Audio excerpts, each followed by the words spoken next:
detail work on this today. I'll just see if I can find my glasses as usual. That is difficult. Always, for some reason.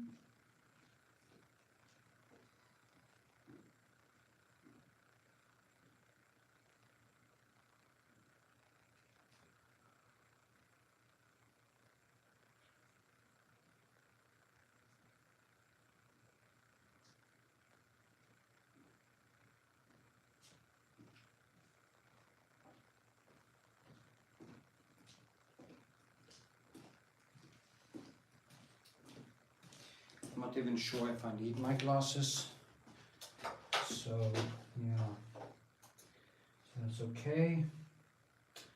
I am monitoring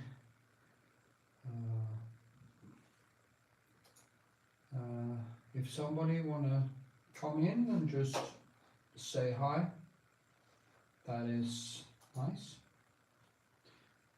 Oh, hi. So yeah, so I'll comment for myself. If somebody wants to I'm just gonna hear if I can hear myself. Yeah.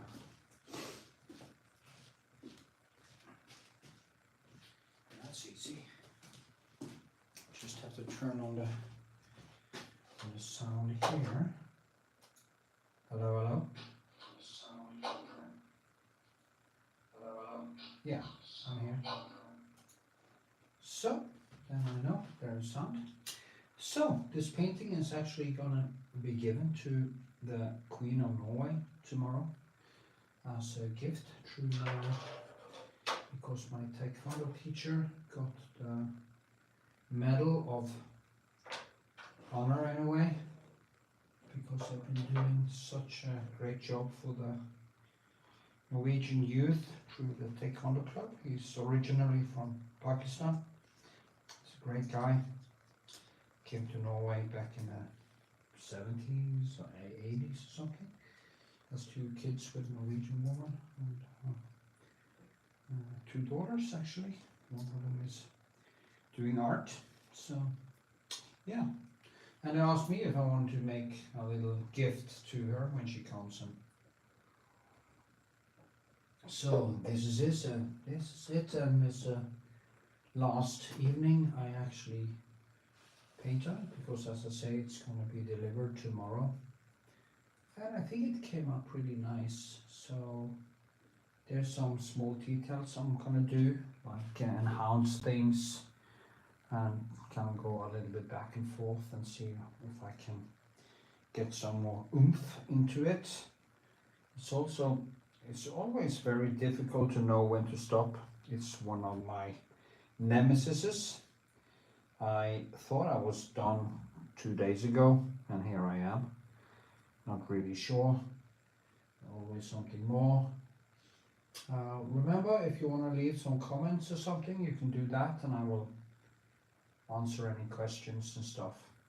And if you want to support me by doing a super chat, that would also of course be welcome, but it's not necessary for me to answer your questions, so just as you know. If not, I'm just going to do my stuff and see what happens. So it's also late in the evening. I'm now in New York now. It's basically, I think it is 6-hour difference, and it's like 7:40 in the evening or something. And that is the thing, as I've been saying before, if I do this for the Norwegian audience, there's a kind of a time delay. No, not time delay, of course, there is a time difference. So, yeah. But anyway, I do it when it suits me. So, that's what I will keep on doing. Anyway, I'm going in here with some more bluish just to. There's also shine in it now, so it is quite difficult to see the different things.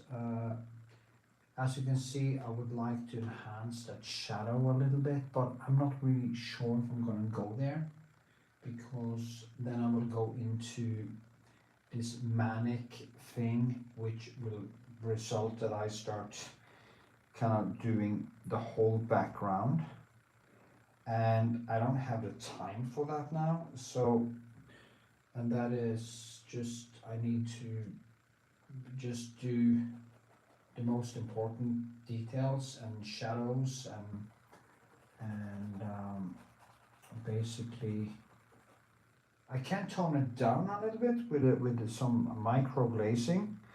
So I just use my cobalt, no, not cobalt, sorry, French ultramarine and Alsarin, and I tone it down. See if you can see when I tone it down like this. Actually, what surprises me today is that the colors was actually better now than when I do the portrait screen. So yeah. Anyway. I'm also gonna do the last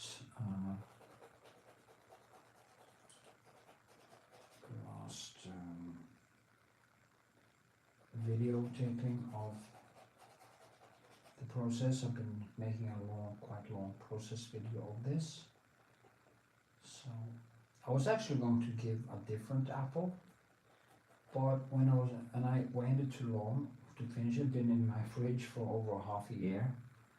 So, or basically half a year. So when I was going to finish the apple, it had collapsed and started rotting, and for some reason when I took it out of the fridge, it just increased the speed of the breakdown.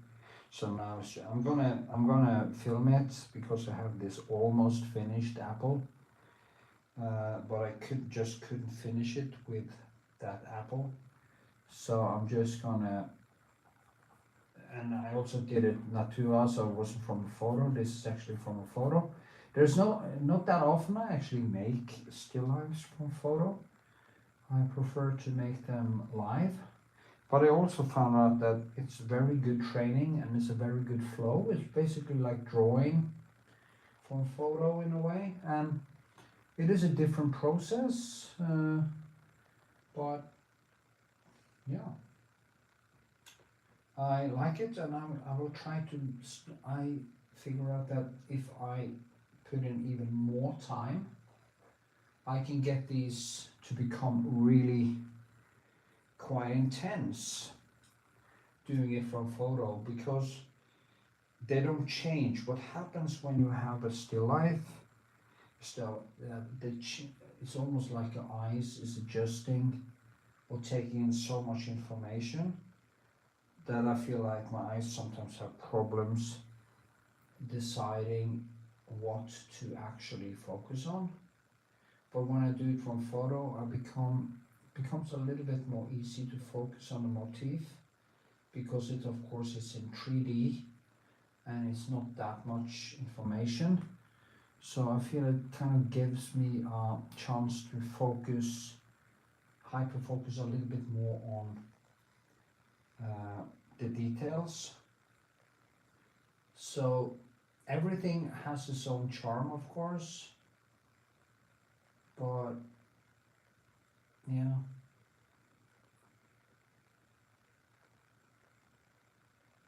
So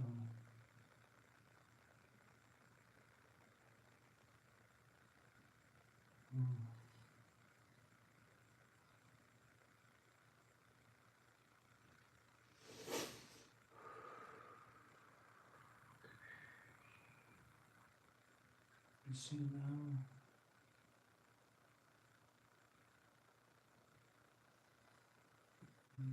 There's also the small kind of spikes, the leaves on an apple tree.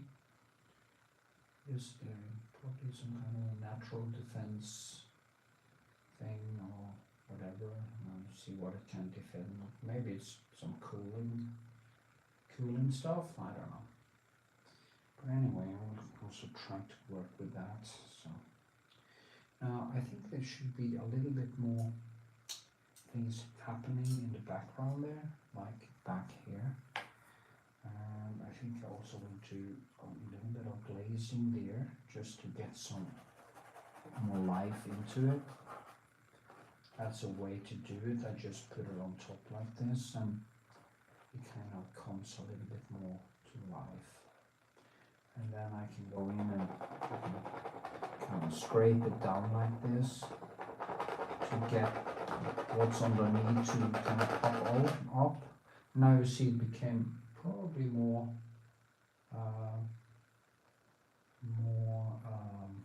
textures and stuff, and there's a lot of stuff happening in this. I'm so looking forward to actually getting a better camera. I'm using these small pencils today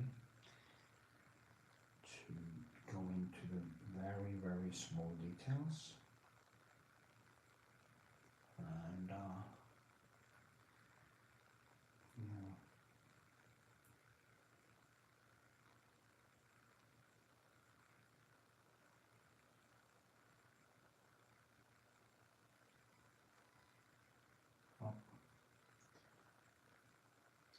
the things I do now, nobody would be able to say, oh, you should have done more of this or more of that, because when you come to that point, it is so detailed that it's really difficult for anyone else than me to see where to go.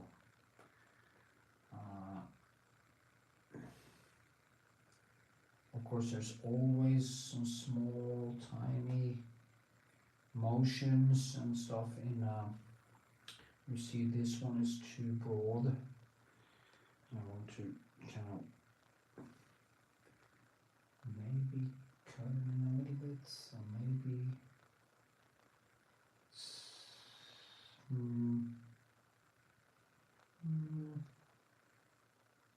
Yeah. Needs to do like this. Can I cut into it like this to get it more straight down? And there's a shadow on the other side.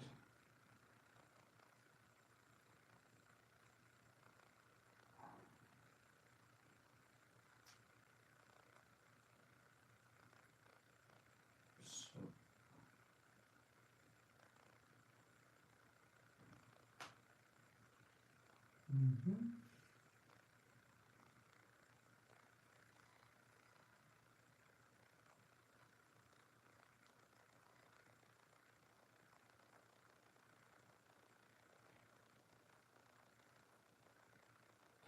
okay, and there's this.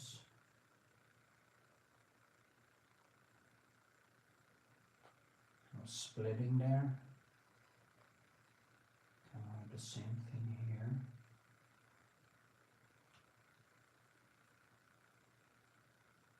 Down here.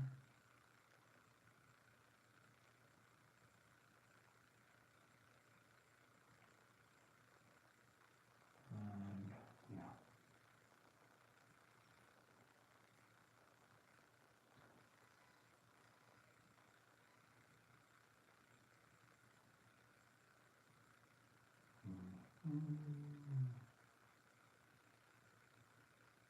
It's very subtle.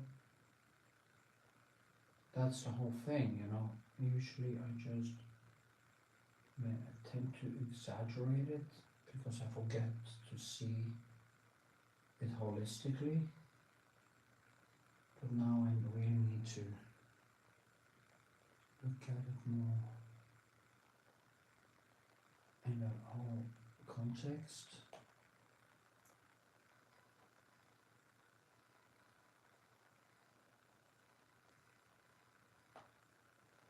Become a little bit more natural. There's this.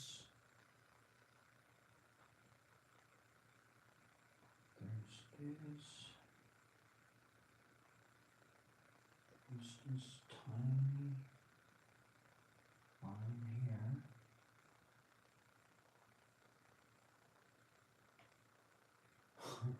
It's just so subtle.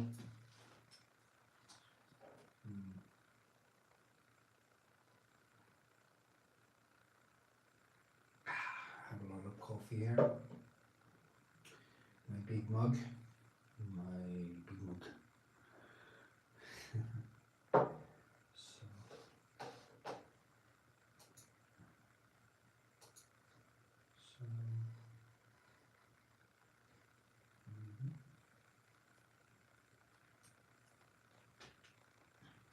Also, there's a very thin fine line down there. There's kind of a bluish thing there, and it's in cobalt. I always have cobalt on my palette, but I seldom use it, and that is kind of weird. Maybe I shouldn't have it on my palette unless I'm actually going to use it, because it's quite expensive. One of the more expensive colors, and I'm going to exaggerate that line just a little bit, and then you get some kind of dynamic into it. So just add something that is a little bit, see that? A little bit stronger, and I will enhance it with going underneath it with some shadow here, and I can do it like this and kind of create some dynamic things here. There's a lot of stuff happening in the surface that I could work with ad nauseum, and that is just how it is. You know how you have all these small thin lines and stuff that is happening underneath the glass surface here. You have lines here, kind of, that could work with so many things, and that is why I want to do some paintings that are basically, we're trying to go into the realm of photorealism, but also keep some of the paintedness. I don't want to become I wouldn't be able also really to become a true photorealist, because that demands a type of skill that I don't really have, and that's just how it is. If you look at the artist, I always tell about, that Philip Weber artist who creates these huge photorealistic paintings. I think you have to be a little bit of, maybe have some Asperger's or something to be able to go into that kind of intense depth. I have ADHD and hypomania, and I don't think it's the right recipe for that kind of focus, to be honest.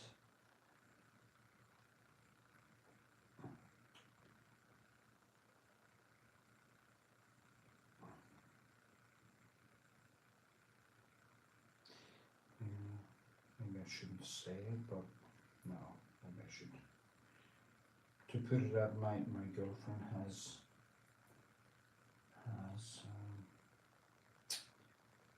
that kind of superpower to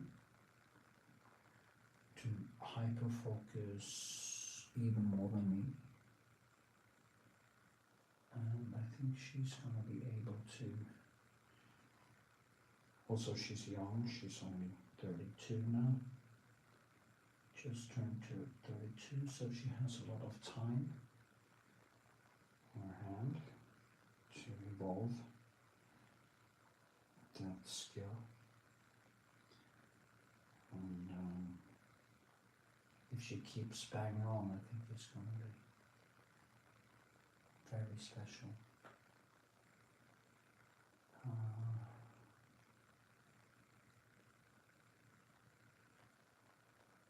There is something with the word talent that has this Übermensch type of thing about it, and I really don't adhere to it, or whatever we call it. I don't get into that, the notion of, or the idea of there being some kind of Übermensch type of talent when it comes to doing art, science, or anything that can demand some special skill.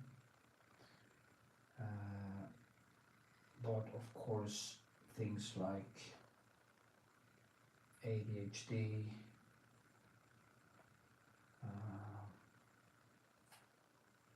and of course the Asperger's aspect I think it can be, maybe that's just my hypothesis, that is because it isn't a disease, it's just a genetic variation in the population. And you can see to any great artist or any great scientist that the dimension of what we today call mental illnesses was there, and it was one of the main driving forces, this ability of hyperfocus. But I don't think you actually need that to be creative, but it maybe gives people who do the most intense and the deepest work some edge.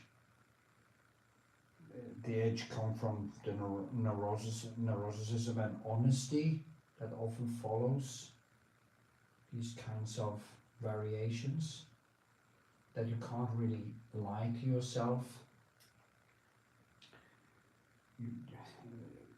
You don't have that social filter, so when you come to others, you also can't really lie to yourself in a way.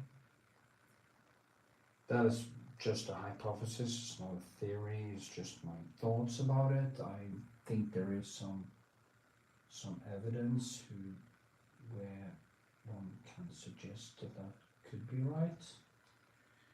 But as I say, I am not really, it's my hypothesis. So I'm pretty sure that people like Philibert or artists, he just has that, because the amount of just pure focus that is needed to create his paintings is just, I mean, I don't want to use a cliche like godlike, because I don't believe in any gods, but it is more human than human, if you know what I mean. So yeah, maybe there is something to it. Maybe I just disproved myself actually, and now I actually have to start believing in talent. That the fact is that everyone can get quite good, but to go the last mile, you have to have this extra neurotic thing to drive it to the highest levels. So maybe I just disproved my own hypothesis, my own thoughts. I often do that. I can stand thinking, and I think in kind of in circles until I basically disprove myself. And that is also one of the great things about doing creative work, that you basically get this time to think. And when you really get into the deep, deep, deep, deep, deep flow, you are free. Your thoughts are just free.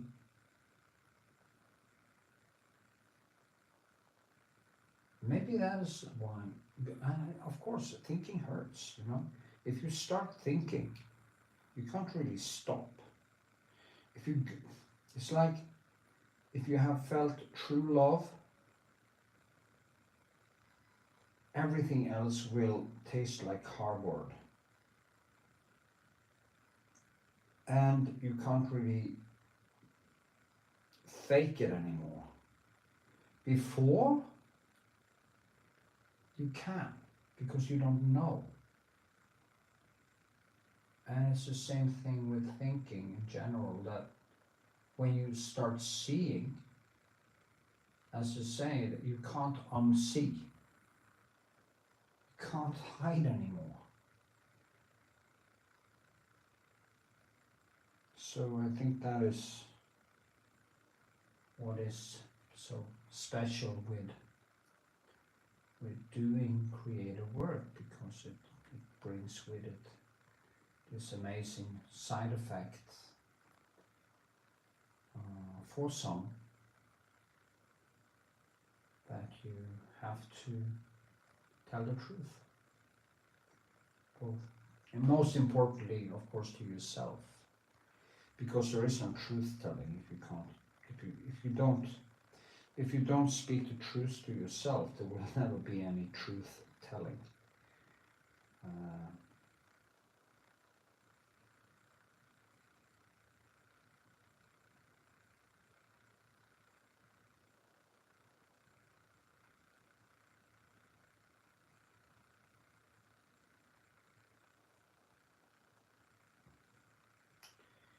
I think many relationships never work out is because people just get together with somebody, especially people who do jump into relationship right after. Now, if it wasn't a real relationship or wasn't any real love there, it's probably no problem, because there's no dissonance. But if you actually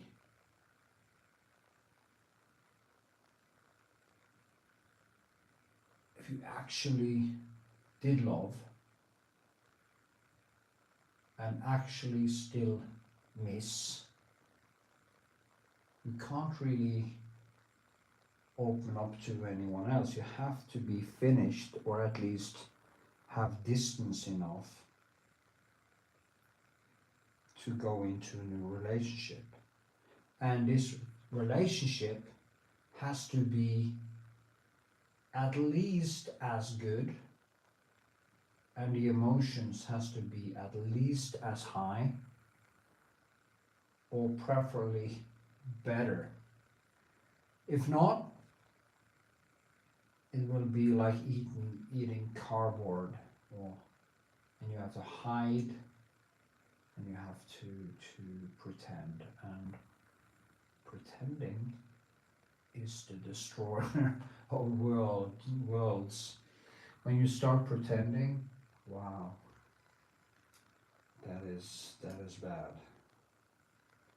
So never try that, never do it. It's not fair to yourself, it's not fair to the other person, it's not fair to anyone. So, yeah.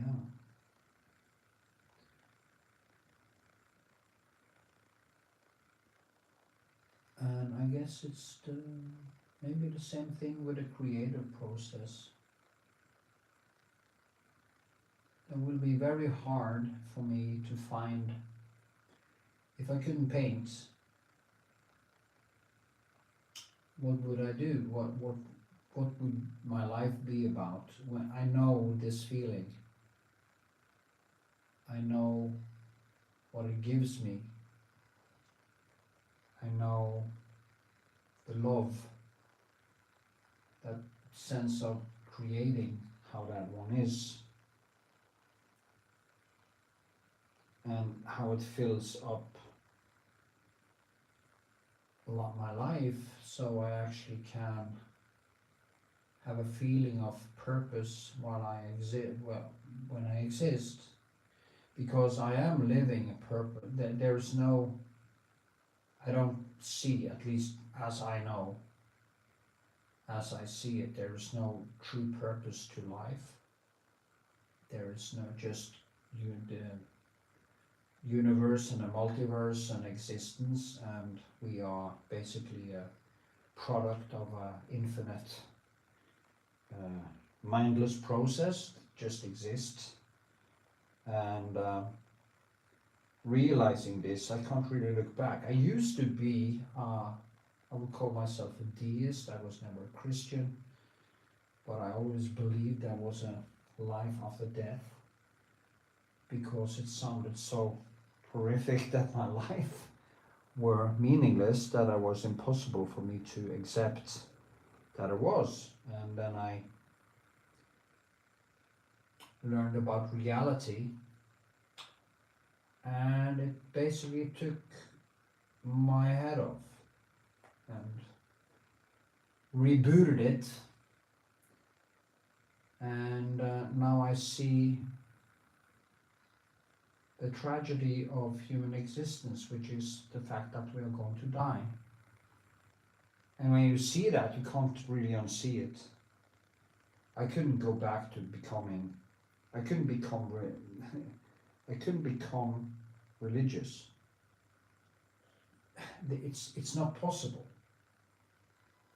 As I had a friend, an author, very intelligent person. He claims he has some Asperger's actually, but I think it was more childhood induced BPD, and maybe even some narcissistic traits, which he hid behind being a writer, doing a lot of creative things.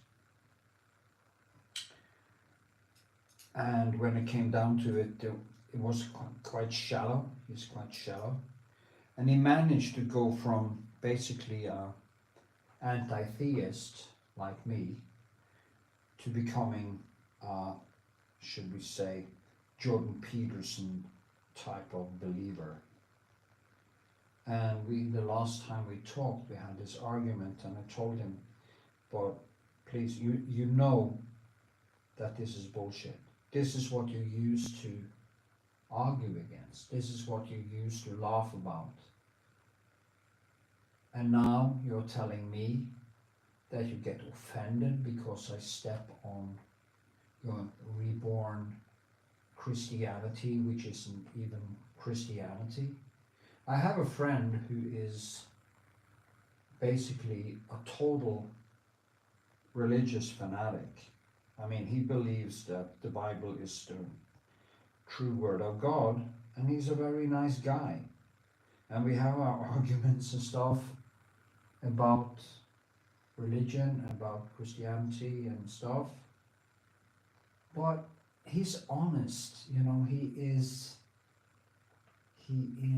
a true believer. And despite I thinking this is just barking mad, I kind of respect that he actually takes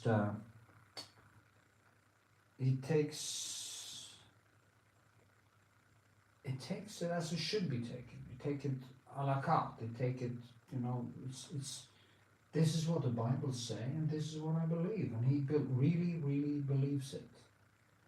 But this other guy, he needs to believe that it is true because it keeps him sane. And that's the same argument that I had when I was 21, basically. In my 20s, I basically lost my belief in an afterlife and gods and stuff back in 1990. I'm pretty sure it started then, and then it just gradually just totally collapsed. Simply because of the realization that you can't trust your own thoughts because they are imprinted in you by culture, and you can't really, most people actually, and that's why people are religious or have a fixed political affiliation or stuff like that, is because they basically can't differentiate between their objective opinions and subjective beliefs. And that little thing there, being able to differentiate these things, is basically the basis of all introspection and all self-critical thinking. And for some reason, he was able to basically do a full U-turn. He didn't become a fanatic. He didn't become like the Norwegian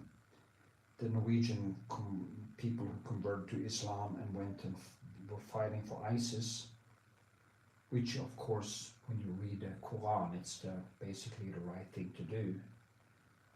I mean, winning the world for Allah is the point of Islam in the first place. So I don't have an argument with their interpretation. They are spot on, and they are actually doing the right thing. So if you're Muslim and looking at me now, you may be angry, but I mean, I will just refer you to the Quran and the Hadith, and that discussion should quickly be over. But my friend here, or my ex-friend or whatever, we're not enemies, but he changed to relativism because of his own personal needs. And as I told him, in the Bible, Jesus say, if you don't believe in me, I push you away. If you believe in me, I take you to me. But if you are, we have a word in Norway, if you're kind of, okay, if you're relativistic, if you're not really into it and just pretend, I puke you out. God hates the relativist, okay? But no, he basically had created his own religion. And that is what people do a lot with their beliefs. They they can't take it as it is, because it just doesn't compute with modern society, so they can try to change it, like Jordan Peterson. My ear starts to bleed when I listen to Jordan Peterson on religion. It is just the most nauseating sound I know. And he has the gall to tell the leader of the atheist movement and also Sam Harris, that Sam Harris was religious, but he just didn't know it. So I mean, how arrogant can you be? How subjective can you possibly be when you actually tell a person who is a declared anti-theist and atheist that because he is a humanist, he is religious? Or he is religious because he believes in reality, or some effing nonsense like that. And you can hear how Jordan Peterson is struggling. And I can hear how my ex-friend also is struggling.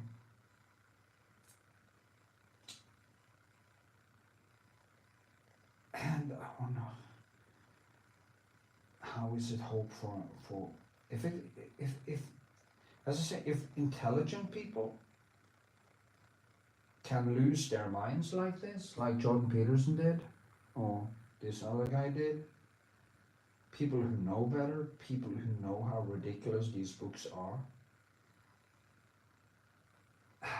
What hope is there for the world, you know? I mean, irrational beliefs leads to irrational actions. That is the main thing that makes religion so dangerous. So yeah, I don't know why I ranted about that for like 20 minutes, but that's me.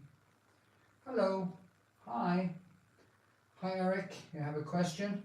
I'm ranting about religion again, so maybe somebody can put me back on track. I was supposed to talk about painting, but you know, when I paint, I just go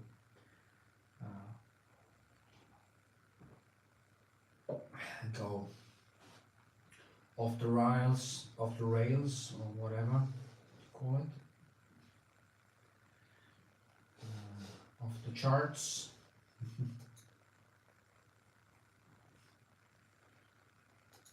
So I'm actually answering with my second channel now.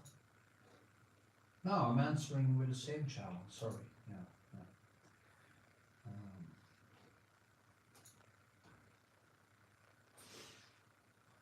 So, if you're still watching, if you can throw me a question about painting, I would gradually come back to painting. No wonder nobody's watching my videos. I mean, it's stressing even for me. But that's who I am. So sometimes you just have to accept yourself, you know.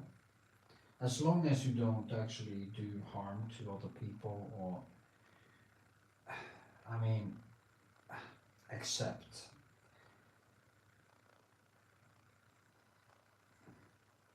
Yeah, I think that's the best idea.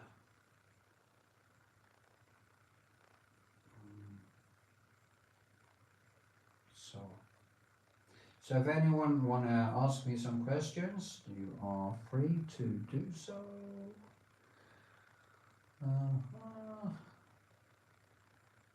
There's so much that is happening in this still life today.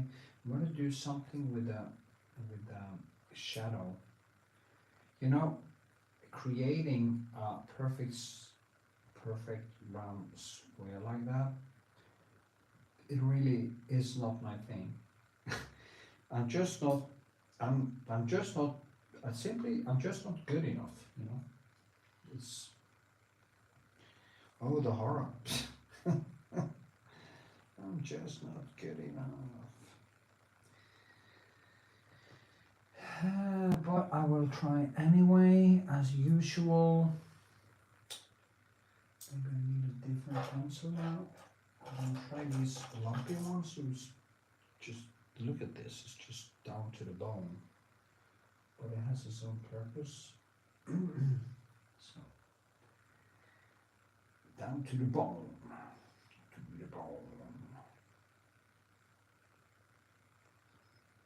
Yeah.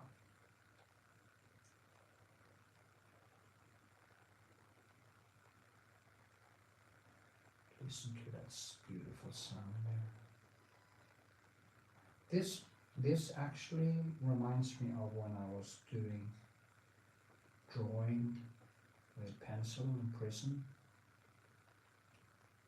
It's so calming to kind of do this kind of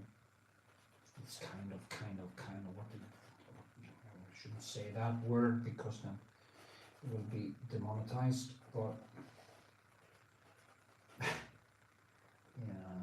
yeah.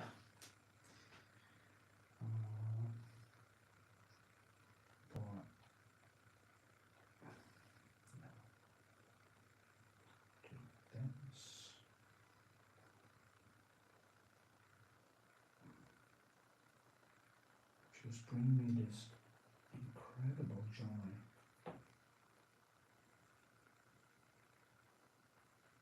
The joy of life.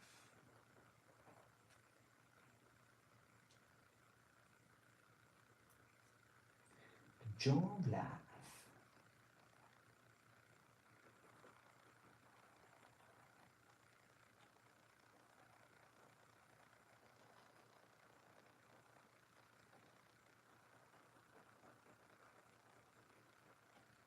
So,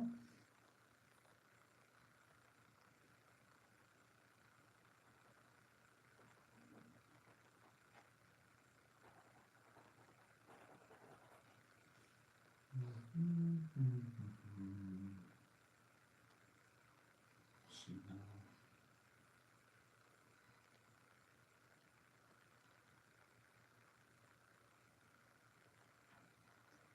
Yes, it's very yellow.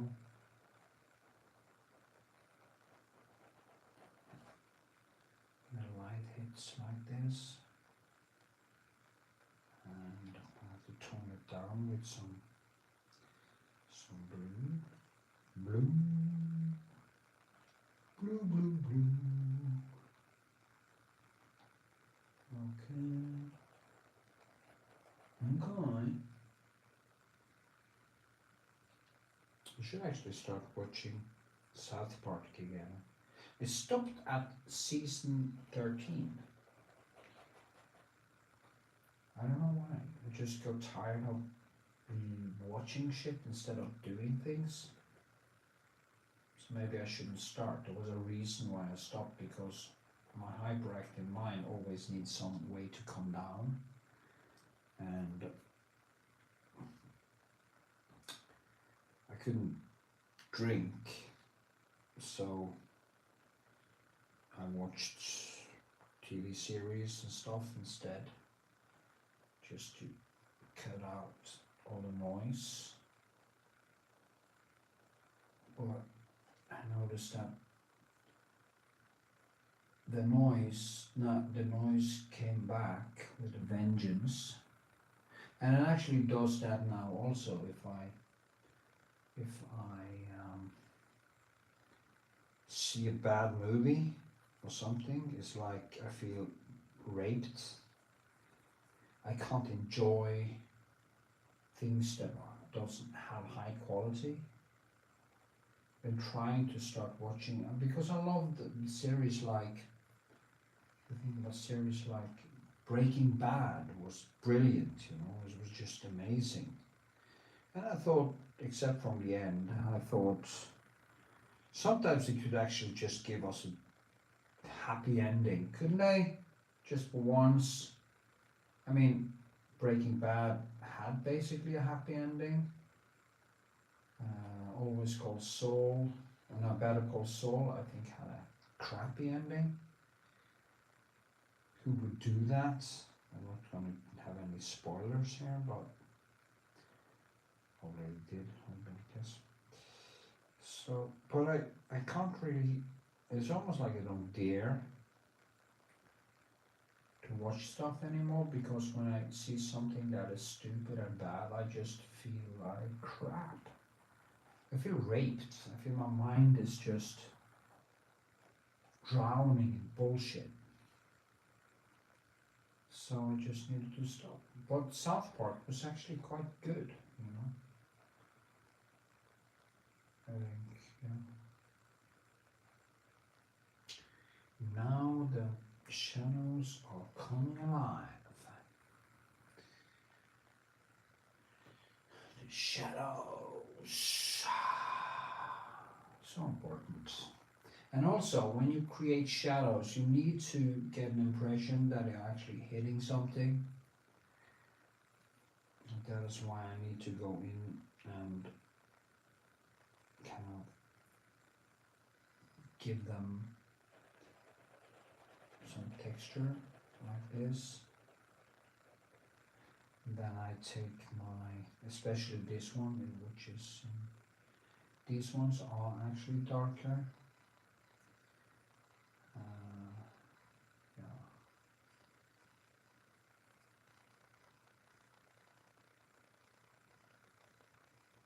Maybe it's the ivory black actually, which is it's also a little bit bigger.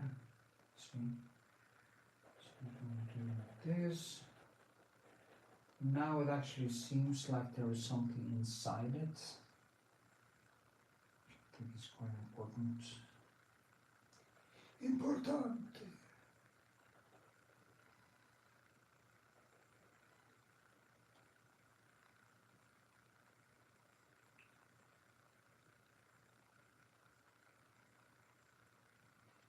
Anyway.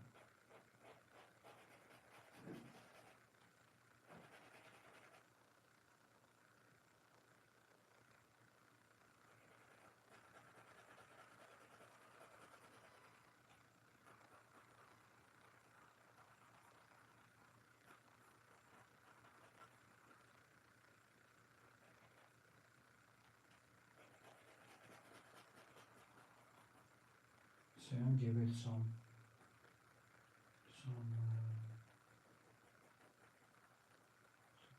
meat like this. Now it's basically, as I said, it reminds me a lot about pencil drawing. And the piece gives me kind of a slow process. And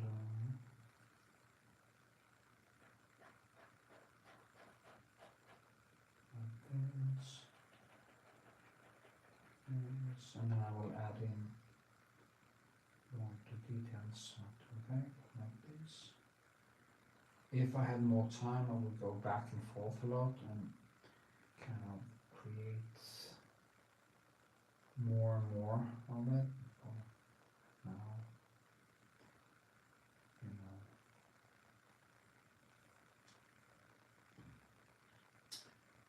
almost is. Please give it a thumbs up if you're watching. So, yeah.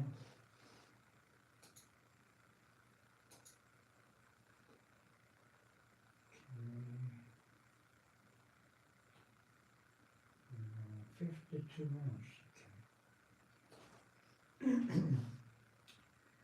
So, am I going to go deeper? I'm just going to do a little bit, tiny bit on the apple. And that is so scary because it's kind of almost there.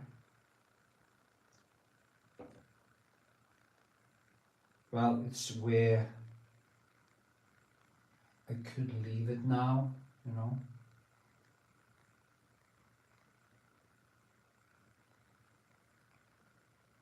There's that tiny, tiny little thing there. Annoys the crap out of me. Little birthmark. My apple has a birthmark. And I want to add that birthmark. Now that birthmark really gives it personality, if you can use that word, of course. We do like personality.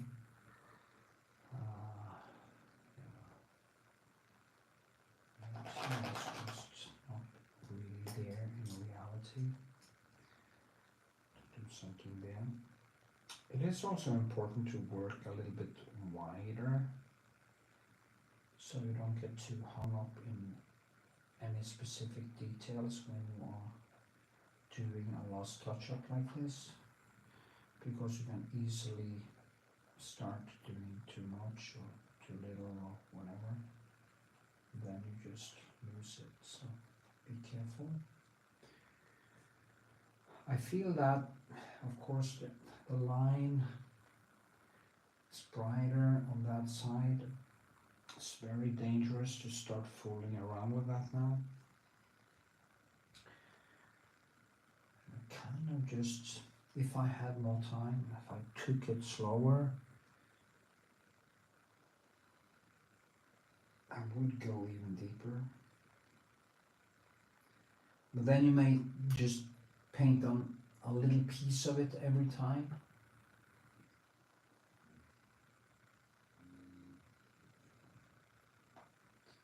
Yeah, I think that was actually better. This. And if you did something wrong, you can always fix it. But when you are out of time, that is not an option. So start changing things now. If I see something wrong, that is just not gonna fly. So yeah. Oh god. Well, that was actually not so bad, to be honest. I want to do some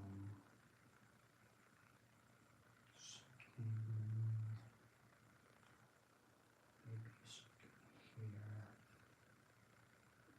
Bounce it a little bit. Also want to do I have more to do actually. I'm gonna film one last segment. My camera, because I want to put out the whole thing in a few days. Now I see that there's not so much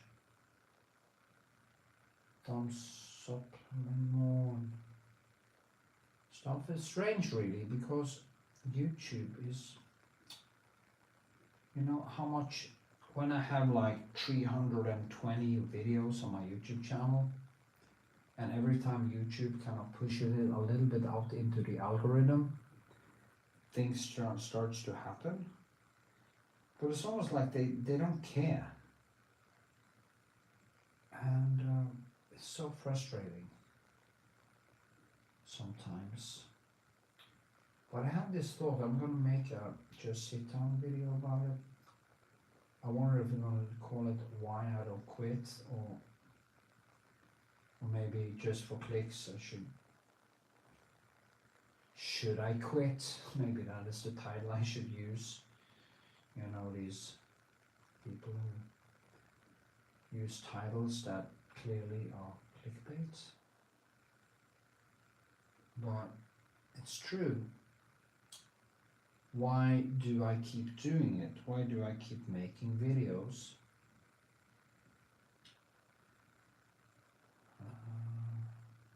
Because, I mean, if I earn $2 a day, that is actually on the high end. So if I lived in Bangladesh or something, or some really poor country, I could actually live from that. But in Norway, it's like, I guess it's a box of mackerel fillet, box of fish a day. So hey, or half a coffee in a coffee shop, something. But it is not too kind of, but there's other reasons to make videos too. You know, you can see yourself age, and I can clearly see the difference between me when I started out and how I look today. It's kind of, I think I posted the first videos on YouTube in 2010 or something like that. But then, and that was such a crazy thing, because I didn't realize that there was a gold mine in this. And I didn't post for it at all. I didn't even answer any comments or anything. And suddenly I realized that, hey, I can actually earn some money on this. And I had quite a lot of followers. I think it was up to 10,000 or something like that in the end. But then the channel was hacked in the start of 2020. And I lost the whole thing. And getting into the algorithm again has been nauseatingly difficult. And I still can't get in, so. But at least it's monetized, at least I have some patrons. It gives a little bit of revenue. And I will just keep posting, because also I also how it was for or actors and stuff and just see themselves grow old on film. And at the age of 56 now, I actually starting to get a feel for it, feeling of it. You know, I can actually start seeing that, oh shit, you know, there's a difference. Because I have these, I think I have these longevity genes, because in my family they tend to become quite old if they don't die from some stomach cancer or something like that, or kill themselves or drink themselves to death or something like that. Becoming close to 100 is not a rare thing. And if I actually say that I become over 100 with today's technology, which is just, if I become 100, I have basically, okay, I'm becoming 57 in April, so say that I have a little bit under, or some under, well, I have basically 43 years and 2 months left to live if I become 100. All the progress that will happen in science, in medicine, in that time will possibly be able to give me an infinite lifespan. So, and think of all the things I can. So I wanna, despite not, I'm using some time on this, making YouTube videos, and I don't get much back from it, so economically right now. But I mean, in 44 years, I mean, something must have happened, don't you think? And being able to still be on YouTube, because I think YouTube in some form will be around in 44 years. And then documenting all your work in videos,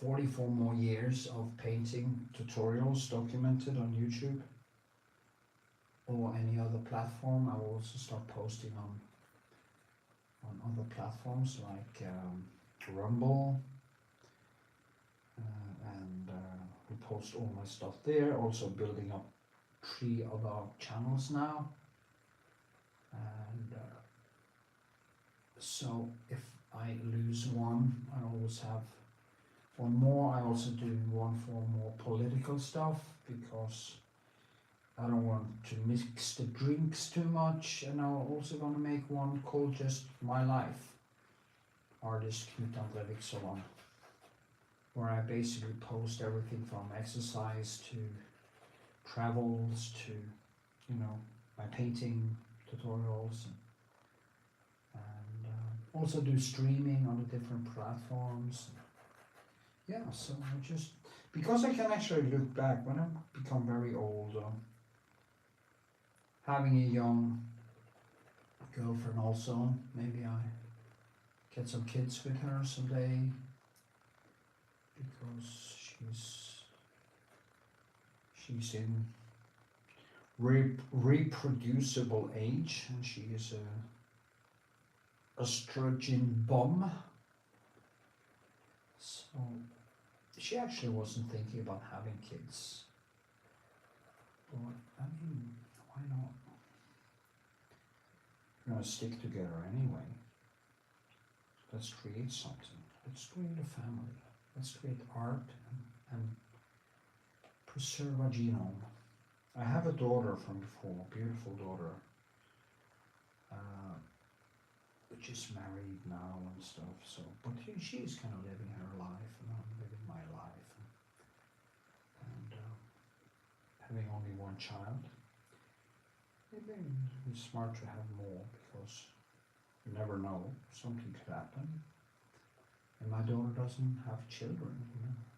I think she's going. She tells me she's going to. But so I would like to secure my own genome, and having a couple of more. if that happens, of course. It's not something I need to have, but I would like to have it, especially with this girl, so because she's a sweetheart. Her name is Amalia, and I will post a link to her YouTube in the description. So, for you who has been here before, you've probably seen her interview me in some videos.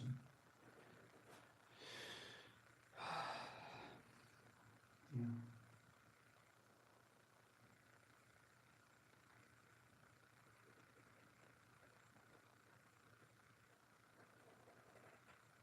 See now I'm starting doing exactly what I was not going to do, and that is typical because I was kind of talking my way. I wasn't actually going to do anything with this background because there's basically if I wanted to bring it exactly to how it looks, I have to also take in all the tree, the wood in the background and everything, just go insane, you know, on the detail part, and that will take an insane amount of time. And this is the last evening I have to paint on this, so I just should focus on other things. But it's so tempting, you know. Let's just see it there. It can explain so much. It can explain what's behind the leaf here, and that is actually quite important, so I'll put that in. Maybe it's good that I do this. Anyway.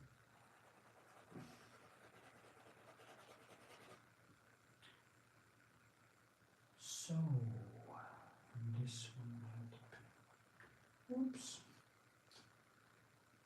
oops, that was the wrong color.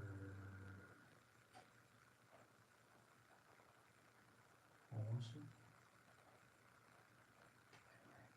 I don't know, doesn't matter. So.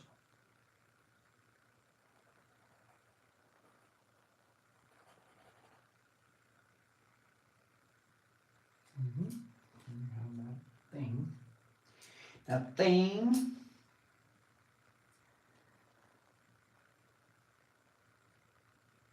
That thingy. And that thingy is the branch that holds it to the tree. And it's kind of bluish. A little bit strange. So, but let me see how far is this gone now. Oh, there's not much happening here now, so 5 people are watching. Not many likes. Just update you a little bit. No. I mean, most people have probably gone to sleep by now, and I've been ranting for quite some time. So I think I'm going to close down this stream and have some food and finish this bastard. I think that would be a good plan right now. Anyway, to the ones of you who was watching me paint this, I will, of course, post this as a standalone video, so you can watch it when you wake up. Yay, cool. Okay.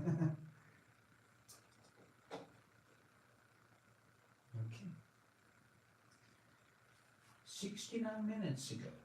17 minutes, that's good. Anyway, have a good one.